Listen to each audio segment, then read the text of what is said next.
Hey everybody, it's Romania Black, and I couldn't wait. I finished episode 13 and was like, you know what, season 2 is about to start. I want to get off on a good foot, and I want to have plenty of time to go back and rewatch Tsurune in the English dub, so I need to go ahead and watch the OVA, because I know what'll happen. I'll start binge watching the dub, and then I'll get to the OVA, and I'll be like, oh, I gotta stop because I gotta react to it, so I'm just going to go ahead and do it. Plus, I wanted to go over the stuff that is in the Tsurune box set that comes, the limited edition box set. I honestly was really fortunate. Anthony on Patreon told a bunch of us in the Discord around Good Friday. In the US, we have Black Friday in the US, not Good Friday, that's Easter. We have Black Friday in the US, which is a time of year usually right after Thanksgiving where things are like marked down. It's this big sale. There are bargains everywhere. It's very commercial.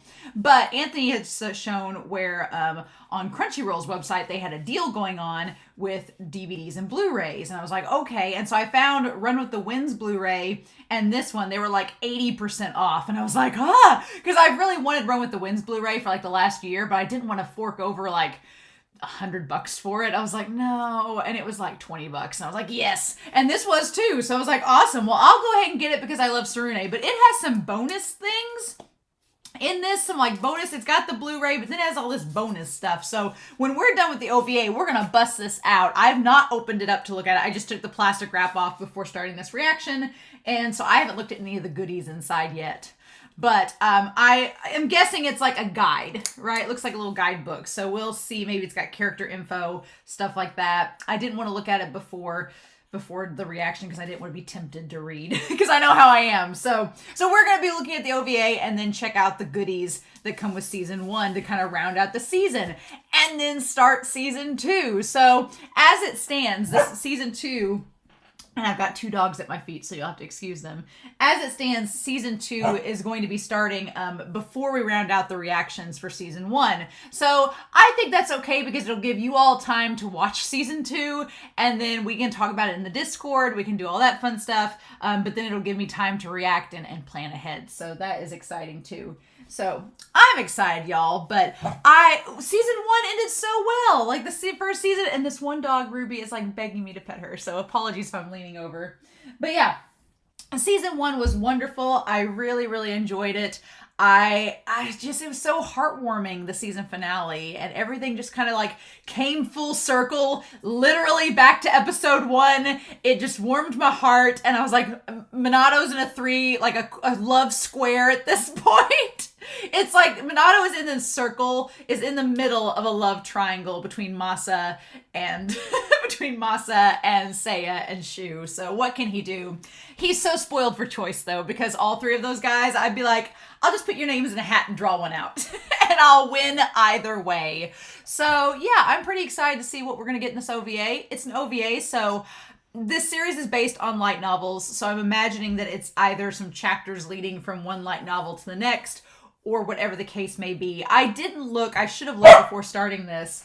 I didn't look to see when the season finale for season 1 ended and when this OVA was. I'm assuming this OVA came out months after the season 1 finale. I'm just going to take a guess and say that that is the case, but we'll see, right? So I'm going to sit here and rub this dog's belly under my feet, and Huckleberry's here too, and we'll just watch this OVA and then talk about it, won't we? So I hope y'all are as excited as I am, because I just couldn't wait. I was like, no, I want to go ahead and bust this out this week and watch the English dub and get excited. And I wanted to rewatch everything before season 2 came out. That's the primary goal of why I'm recording ahead. So I'll have some time to rewatch before we start season 2 to refresh myself on everything. But we are going to start the OVA, technically episode 14, the OVA for Tsurune, and we're going to do that here in 3,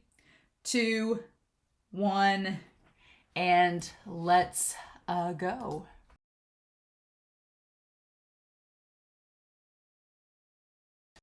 Well, that was adorable. Aww, I really liked that. I said at the ending during the end credits that, you know what it reminded me of? When we had Samazuka and Iwatobi, like that first OVA at the end of season 1. And if you've not watched that series, I won't spoil it for you. But basically, the two teams come together for an OVA, and it's really freaking cute. And this is like the Tsurune version of that. Very chill, very relaxed, but also very poignant. And there are some themes and stuff set up in this OVA that I was like, okay, this is our bridge from here to season 2. I get that. All right. Because the events of this episode really wouldn't make for like a finale by any means, but they are enough that you're like, okay, so let me go through this OVA. I'm really glad we got Sase focus. I was like, hell yeah, we get Sase focus in this, and he is like the hardcore dedicated fan. I don't know much about idol culture in Japan.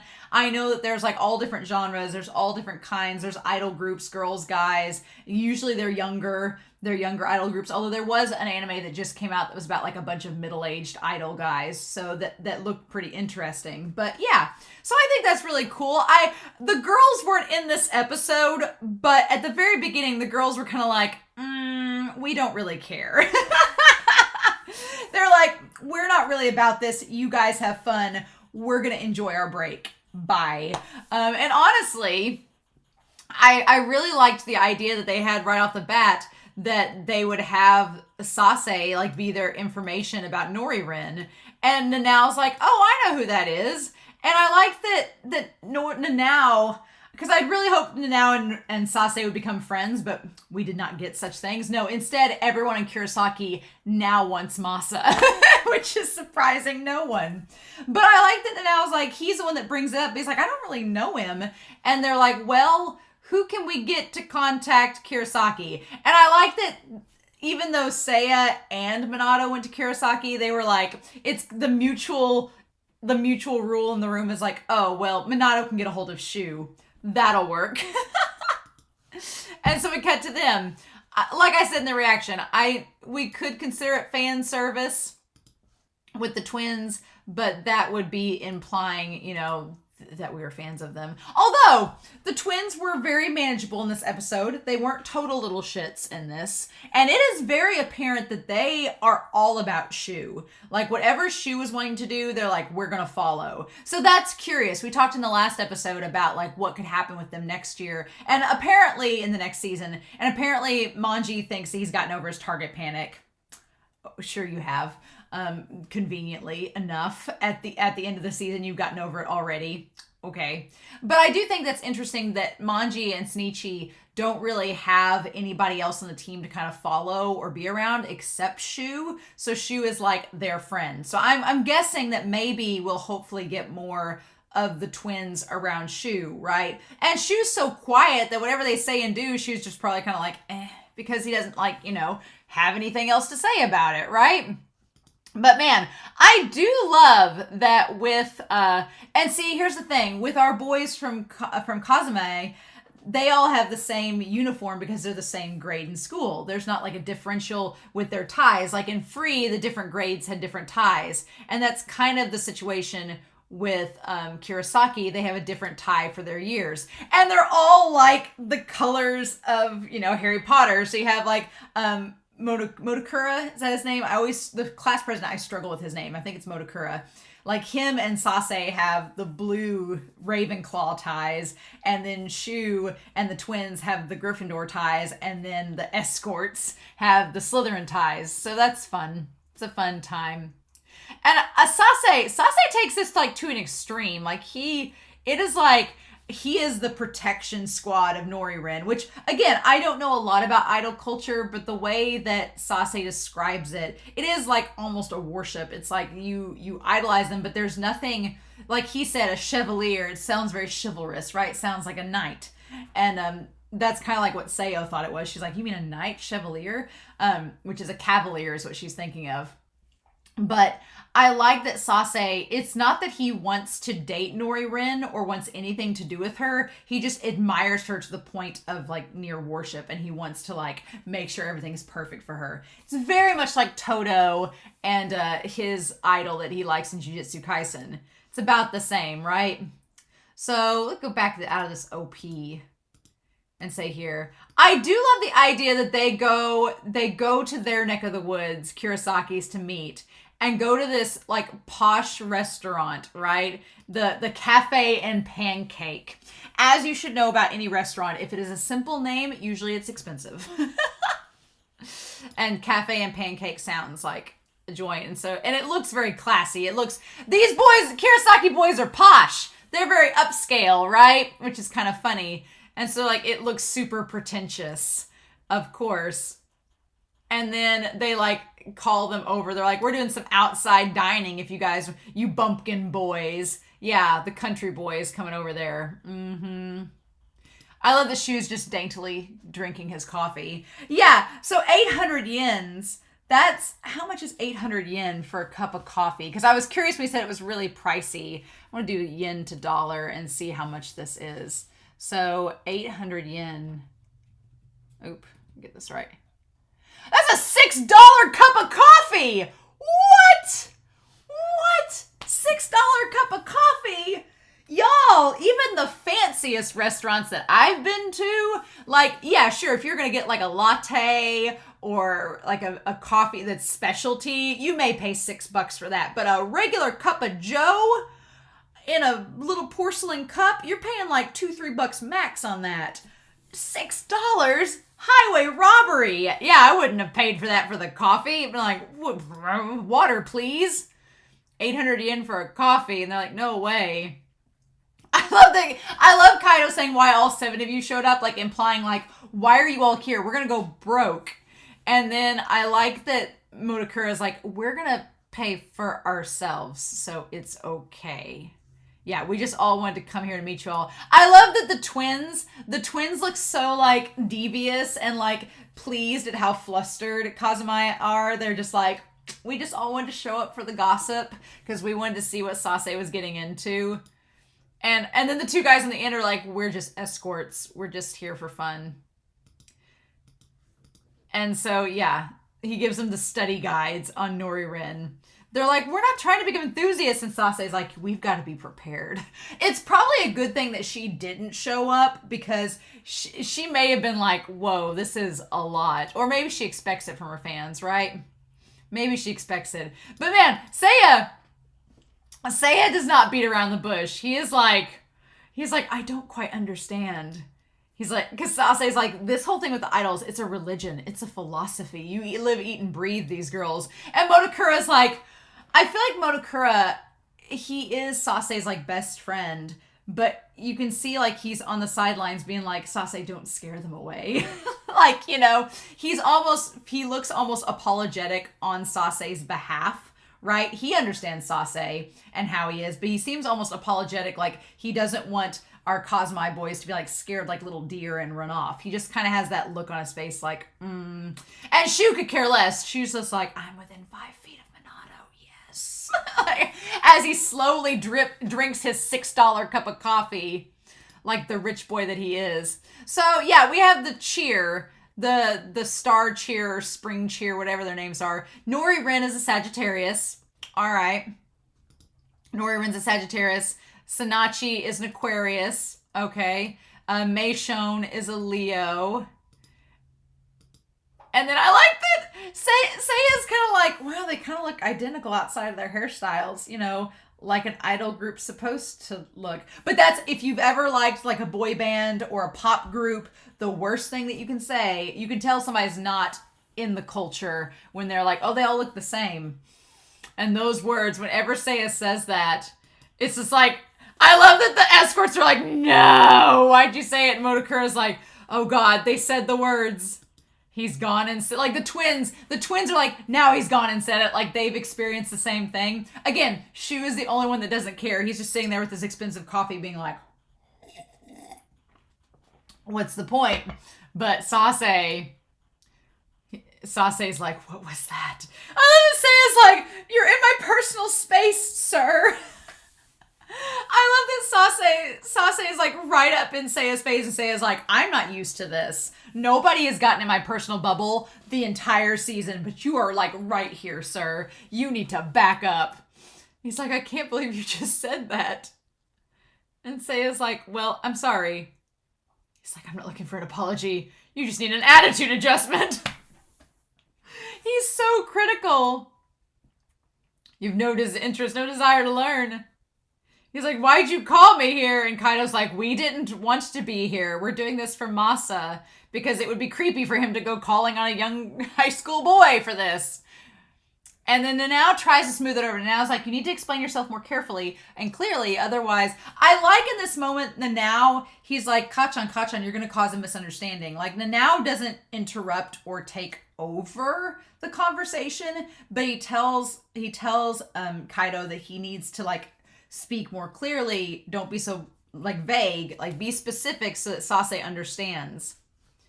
He's like, Masa wants to know her better. And then Shu, who is our universal translator of all things, like, basically interprets what the goal is. So they go to the shrine because Sase wants to make sure it is up to his standards. And Masa, Masa's just kind of like, oh, hi. And everybody's just looking at him. I do love he has his sleeves rolled up. It's great. They have to be worthy of Noririn. And I love that he sees Masa in the garb and he's like, he's hot. So far, so good. I feel like Masa just wooed over every one of Kirisaki's team. Like, they're going to go back to their coach and be like, can you be hot like Masa? Can you? Can you talk about the power of love like Masa? Okay. Now, the twins were a little bit rude. They were a little bit disrespectful. They're like, they called the Kyudo Hall a dump. And Modokura was a little bit more respectful and was like, well, it's old, but it's well maintained. Like twins, we know you can afford that $6 cup of coffee. You donate some funds to make this place better then. But Sase is like, look, he's like, I need to act like Noririn and you need to give me a dry run of what this is going to be like so that I'll know that she's in good hands. And I like that Masa's like, why don't you just come and help? And that's just like, it's too much for Sase. He's like, what? Go there? He's like, to mix the personal and the professional? No.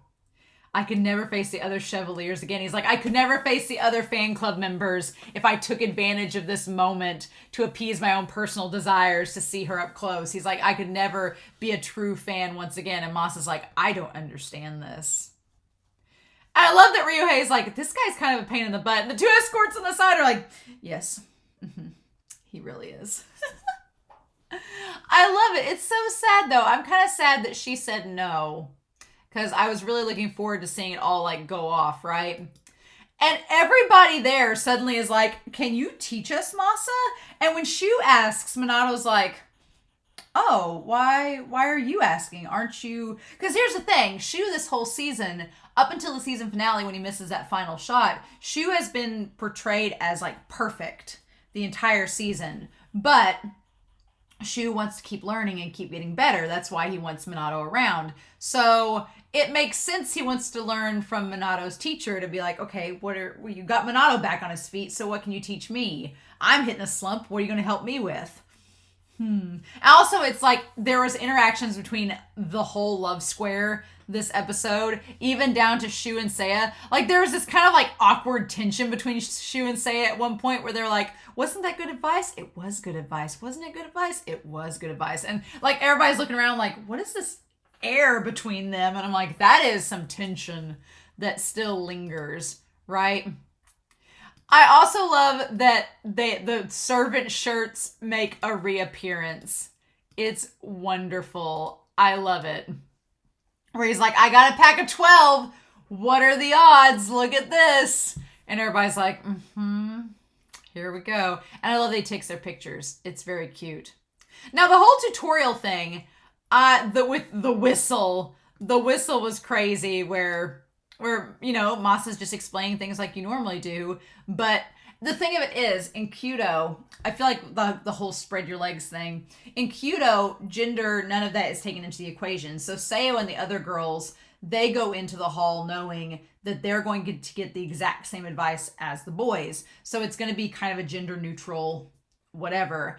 But Sase is saying that Nori-Rin is very treated like this idol, so there are cultural expectations, and it's very chivalrous, and she doesn't need any language that would compromise her feminine ladylike position as an idol singer. So that part kind of made sense. I got that. And then when he was telling Masa that he was being too wordy, I could see that because she's not a Kyudo enthusiast. She's going to zone out if you get too crazy with it. So he needed to just simplify things, right?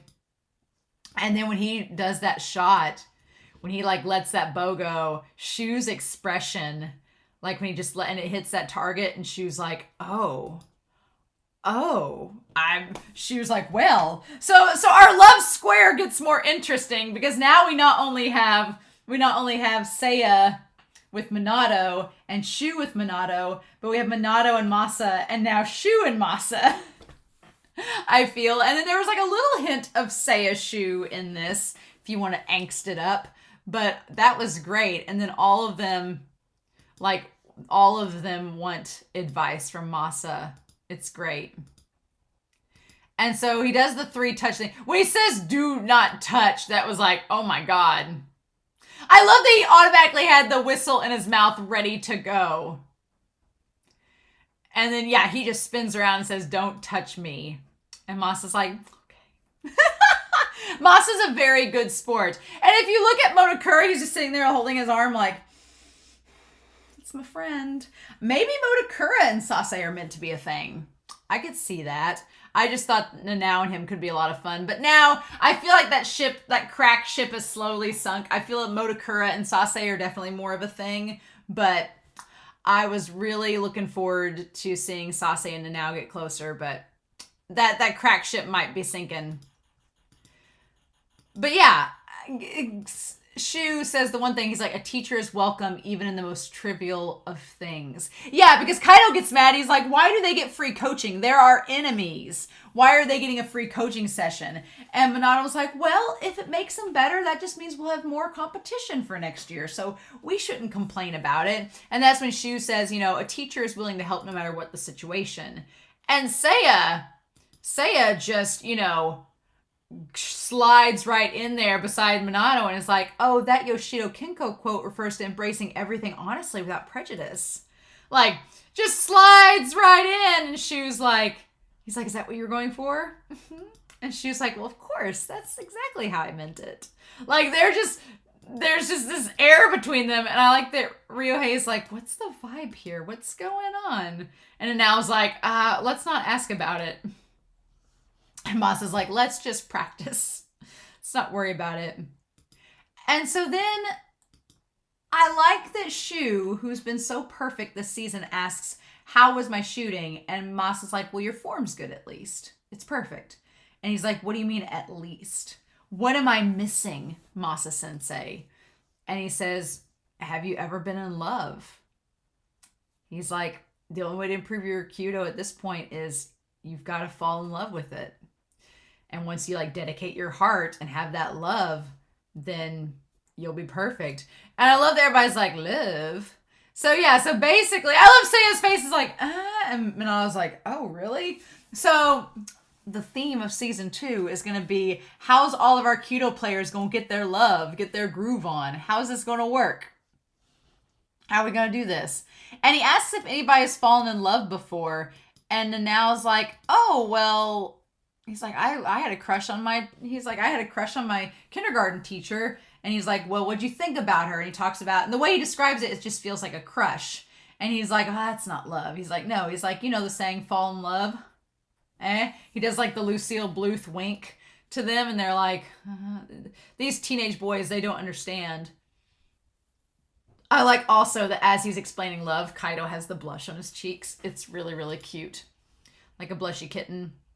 So he's like, Fujiwara, you've never been in love, have you? And he's like, that means you're far from grasping the core of Kyudo. Which is curious. So so Shu's getting the gauntlet thrown at him, being like, you need to fall in love.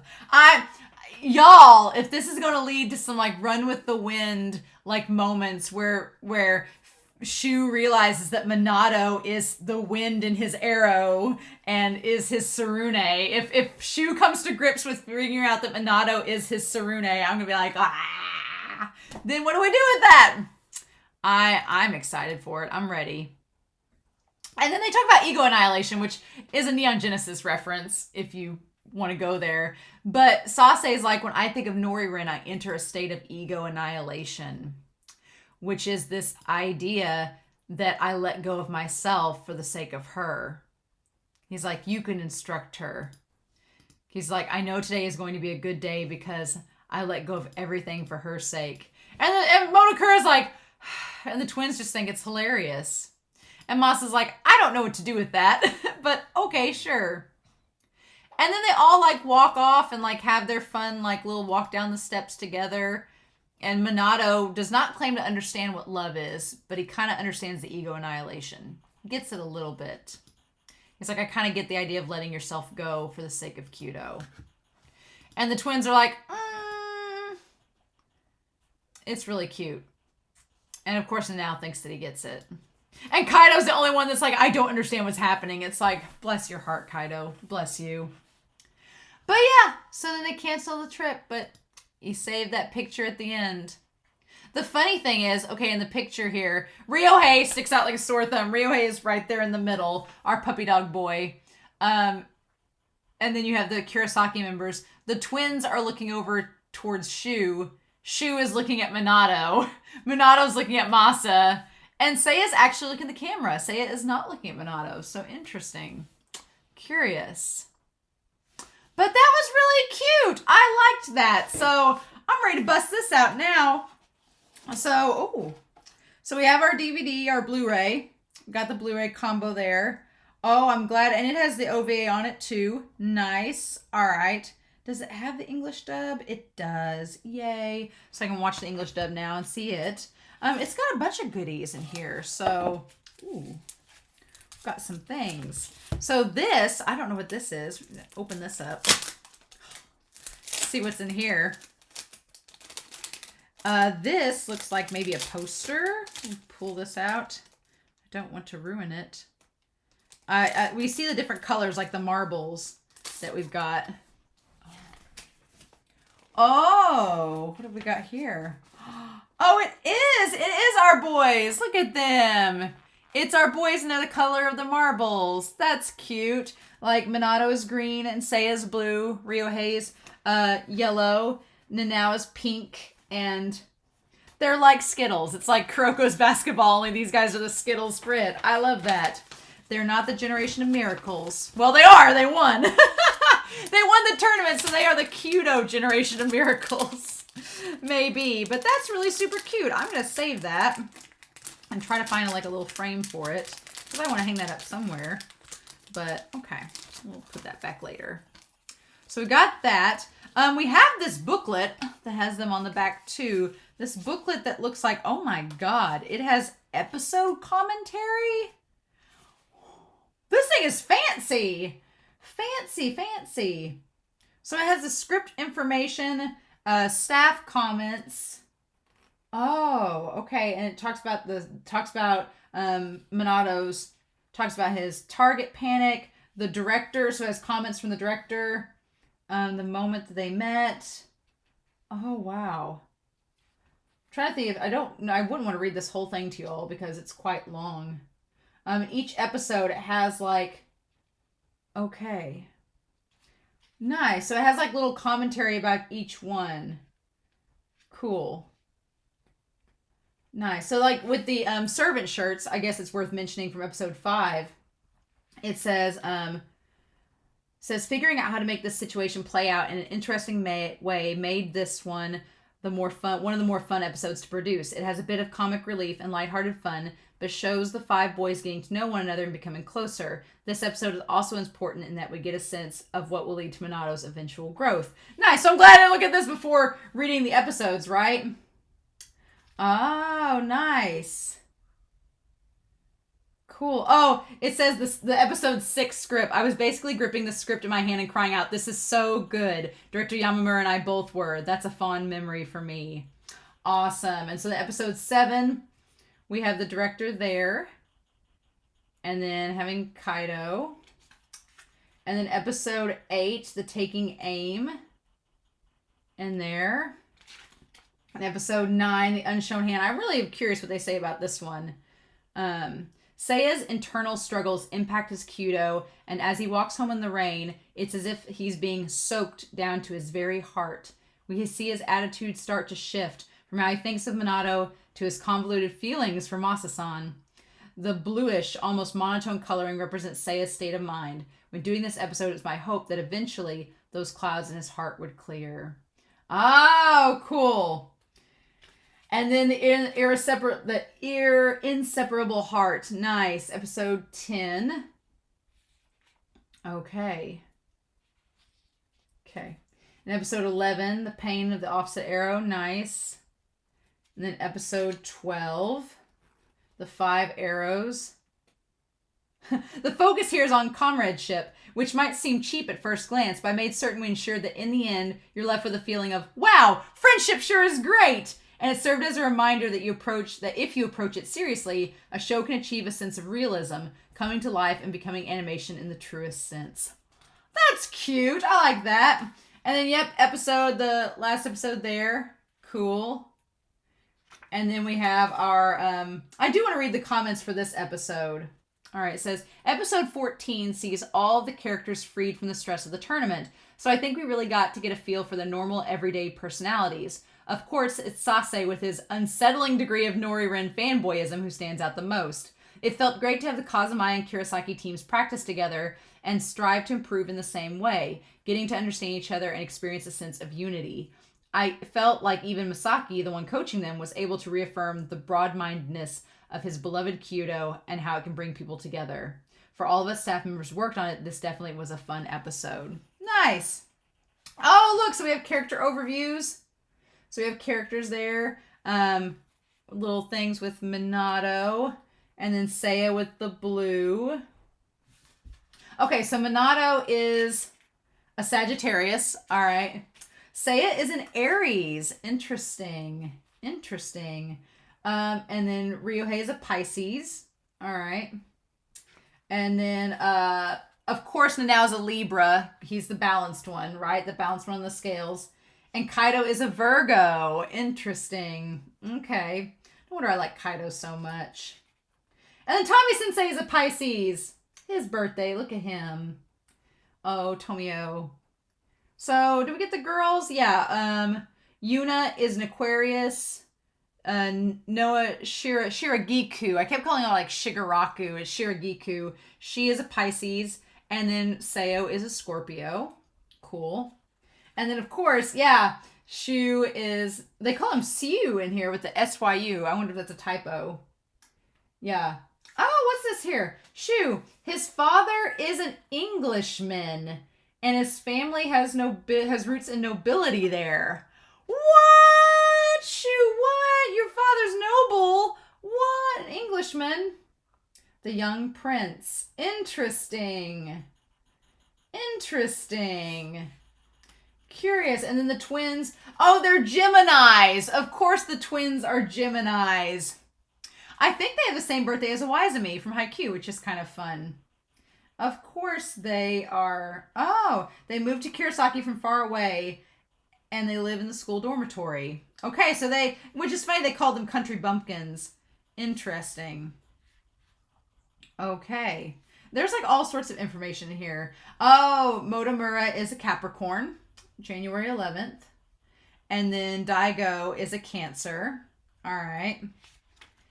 And then Kabashima. Kabashima is one of the escorts. Kabashima. Okay. And then Yushima. But we don't have their birthdays. That's sad. And then Nakazaki. He's on there. Rin. Okay, it says, when their parents remarried, Rin became Masa-san's stepbrother, essentially his older sibling. He normally works in Tokyo as a photographer and illustrator, but when he does leave the city to come visit, he helps support the Kyudo Club. He became his Masa-san's stepbrother when his parents got married. He knows nothing about Kyudo, and unlike Masa, he opted out of taking up the family shrine and left home. Ah, okay. They said they wanted his design to reflect that he's the aggressively active type, out there by taking life by the horns. Yeah, I like the illustrations they have for him. He's got some really good expressions there. And then Kuma, Fu or Hugh, Lucy the cat, cute. And then, oh, Minato's mother. Yeah, she's so pretty. All right. And then Seiya and his mother that he looks similar to. And the three of them there with their Ravenclaw ties there. Oh, we get all the idol girls. So we have Mitan, Sunichi, Noririn, Meishon, and Bashimi. Interesting. Okay. And then there's some things about the shrine, the Kyudo Hall. It's great. I don't think there was anything on Masa on here. Interesting. There's a little comic here that said episode 1, it shows Seiya saying, good job. Episode 2, the glow in Fu's eyes and Kuma's sneeze. What? And Masa-san's hair blowing in the wind. Ooh, I like the character designs of all of them there. It shows that there's a rascal outfit given to Ryohei. The half exposed style shirt. Like, they have Kaido with the half exposed, but he has a t-shirt underneath. Nanao has the bad boy variant of the servant shirt. Masa-san looks a little bit creepy there. The last boss style. I like it. And then there's Minato holding up the arrows behind Masa-san. That's actually really cute. That is actually... And then Seiyo has, like, the jacket over her shoulders like a mafiosa boss. I love it. It's very, very cool. Cool, and they have everybody's bows. Nice. And shoe. Cool, and everybody's bags. So yeah, we were talking about the bags in the last episode. Nice. Nanao's is the one with the frog pin. Seiya's is the green one. And then what have we got in here? Ryohei's is yellow. Minato's is the plain black one. Kaido's is the black bag. Oh, look at the little memories. There's Kuma and all them. That's super cute. Okay. And then the Nori fan. Oh, man. And then, dang. Masa and Minato and Shu with them shirts on, those illustrations. Hello. Hello, sirs. How we doing? And then there's like little comics on the back here. I'm gonna have to go read those comics there. I'm gonna have to read those. All right. And then the other thing is we have a club journal with character stuff. There's like a whole banquet of extras that this Blu-ray came with. Oh, look at these. All these cards. Okay. So we have cards on our 5 boys. Cute. Oh, and they all have their little symbols. So Kaido has this. Kaido has this symbol. This is cute. And so it says, Kaido, let me see. It's like his school entry code. Aw. And then it's always good to set your goals high. Nice. And then we see Nanao's like his little goals. He's very clean and crisp in his writing. And his is like the frog. And Ryohei has a little crosshatch on there. Cute. And Seiya's is blue. Very cute. Organizing and cleaning. And then the dragonflies. Cute. Those are nice. I like those. So yeah. Oh, this is really, really cute. But yeah, I like that OVA a lot. It was really adorable. And I feel like, much like Free, you know, you can learn how to swim, but you have to have a heart and soul involved in it or it's not going to work out, right? So my thing is now our boys know how to shoot their arrows. They know how to use their bows. But are they going to be able to find the power of love to make them go to the next level? I'm here for it. I'm here for it. I'm here for it. I'm here for our love square. I'm ready for season 2. Bring it on. I've not watched any previews. The only thing that I've seen is I saw someone in the Discord posted like some little things that were like promotional things, and there's 2 new characters that are getting promoted. One looks like a Nanao or a Now. One looks like a Now equivalent from Free, where he has like the silver hair, looks wise. And the other guy definitely looks like a season 2 of a series character, where he has the highlights in his hair. Who knows? Maybe he'll be like Kaido's love interest. I feel like of all the characters, Kaido and Ryohei have gotten like nothing. So, But that's really cute. So I'm excited, y'all. But I'm going to read the little comics back here on the end of this once this video is done. But highly recommend if you get a chance to find the Blu-ray on sale. This book and everything is really nice. Like, I'm going to go and read all the notes in here and see what's up with it. So we'll see. But I'm curious to know your thoughts down below. I hope you all enjoyed this reaction discussion. I am super excited for season 2 of Tsurune. So we'll be starting those reactions very soon. They'll be up a week early on Patreon, and then they'll be up the following week on YouTube. So I hope you all have a wonderful week. Please stay safe, take care, and yeah, I'll be back very soon with season 2 of Tsurune. Bye.